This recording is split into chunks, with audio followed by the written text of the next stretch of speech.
আমাদের দেশ কিন্তু দিনের দিক চোরের দিক থেকে ফার্স্ট হয়েছে, দুর্নীতির দিক থেকে ফার্স্ট হয়েছে, খুনির দিক থেকে ফার্স্ট হয়েছে। ক্ষমতা লোভীরা যখন এই জোয়ার দেখলো, তখন ইসলামের নামক এই শক্তিটাকে বিলীন করে ক্ষমতার সিঁড়ি হিসাবে আমাদেরকে ব্যবহার করতে যখন চেয়েছিল, তখন আমরা বলছিলাম যে আমরা এই দলবদ্ধ হয়েছি ইসলামের জন্যে, আর এখন বেরো হলাম ইসলামের কল্যাণের জন্য। আসলে হকের পক্ষের বাতি একা থাকলেও সেটা হক।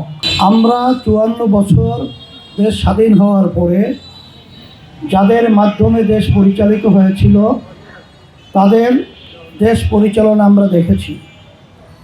আমরা মানুষের যা চাওয়া পাওয়া ছিল, সাম্য, মানবিক মর্যাদা, ন্যায় বিচার প্রতিষ্ঠা, আসলে বাস্তবে তাদের পরিচালনায় এদেশে আমরা সাম্য, মানবিক মর্যাদা, ন্যায় বিচার প্রতিষ্ঠা এটা আমরা পাইনি। বরঞ্চ আমাদের দেশ অন্যান্য দেশের দিকে যদি আপনি তাকান, যদিও আমাদের দেশের পরে তারা স্বাধীন হওয়ার পরেও তাদের দেশ অনেক দিক থেকে উন্নতি হয়েছে, কিন্তু আমাদের দেশ কিন্তু দিনের দিক চোরের দিক থেকে ফার্স্ট হয়েছে, দুর্নীতির দিক থেকে ফার্স্ট হয়েছে, খুনির দিক থেকে ফার্স্ট হয়েছে। এর পরিবর্তন আমাদের কি করতে হবে? যদিও নাকি অনেকে মনে করেন আমাদের হাত পাকা প্রার্থী বলতে গেলে এখন রাজনৈতিক যে জোটবদ্ধ হয়ে চলছে, একা হয়ে গেছে। আসলে হকের পক্ষের বাতি একা থাকলেও সেটা হক।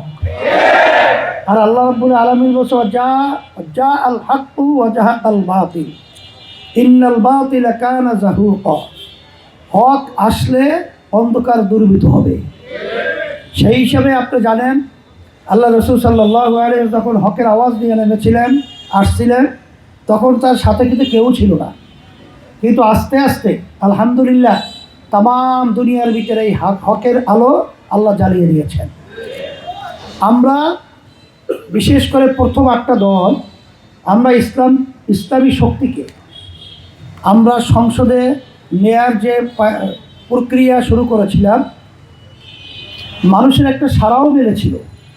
কিন্তু দুঃখের মধ্যে বলতে হয় যে এক পর্যায়ে যখন নাকি কিছু স্বার্থান্বেষী মহল, ক্ষমতা লোভীরা যখন এই জোয়ার দেখলো, তখন ইসলামের নামক এই শক্তিটাকে বিলীন করে ক্ষমতার সিঁড়ি হিসাবে আমাদেরকে ব্যবহার করতে যখন চেয়েছিল, তখন আমরা বলছিলাম যে আমরা এই দলবদ্ধ হয়েছি ইসলামের জন্যে, আর এখন বেরো হলাম ইসলামের কল্যাণের জন্য।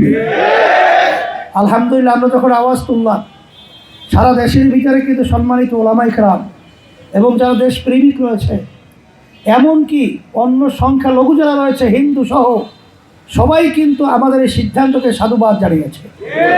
এখন আমি বলবো, শুধু সাধুবাদ জানালে হবে না, এটা সমর্থন করলে হবে না।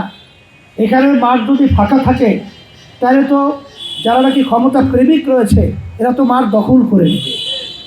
এই জন্য আমি আমার বিশেষ করে ইসলামী আন্দোলন বাংলাদেশের নেতাকর্মী, সমর্থন মুহিব্বিন, সম্মানিত ওলামায়ে কেরাম, দেশ প্রেমিক যারা রয়েছে, যারা ইসলামকে ভালোবাসে, যারা ন্যায়কে প্রতিষ্ঠিত করতে চায়, দেশকে রক্ষা করতে চায়, আমি সকলকে আহ্বান জানাবো, আমরা সবাই আমার ভাইদের কাছে, মা বোনদের কাছে আমরা বুঝাবো যে আমরা দেশকে যদি সুন্দর করতে হয়, ইসলামের শক্তি উত্থান করতে হয় এবং মানবতার কল্যাণ যদি নিশ্চিত করতে হয়, তাহলে হাত পাকা প্রতীকের বিকল্প বর্তমানে আর কোনো দলের মার্কা নেই।